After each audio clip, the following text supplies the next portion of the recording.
Hi everybody, it's Dr. Tucker, and I want to look at the difference between a bulging and herniated disc. First, let's take a peek at the anatomy of the disc itself. So a disc essentially is a cushion that sits between two bones.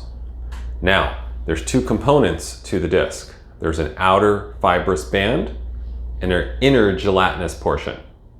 So when that inner jelly wants to displace, typically that's a bulge or a herniation. So now what's the difference between the two specifically? If you have a disc bulge, you're going to usually see a more symmetrical distension. Okay, typically this happens as someone's dealing with a lot of compression gradually over time.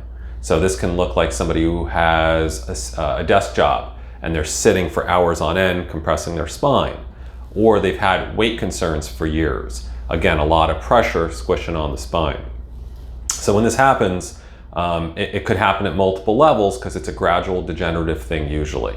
So what's a herniation? Herniation typically shifts or leaks back at a back and lateral angle.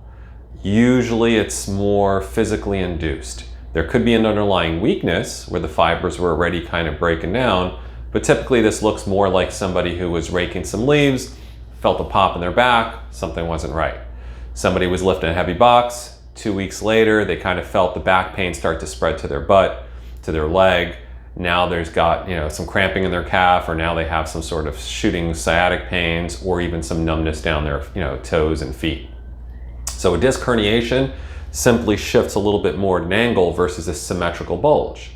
Generally, both of them will create some sort of compromise to this little canal where the nerves sit. So if normally there's a certain amount of space for a nerve to transmit, now you've got some jelly pressing on that nerve root, clogging that canal, and that nerve's going to be a little bit more inflamed and irritated, so it's not giving you that 100% transmission. In this case, you don't have to have surgery. 4 out of 5 people are going to do exceptionally well with chiropractic. They just have to diagnose the right spot and manage it in the proper way. Have a good one.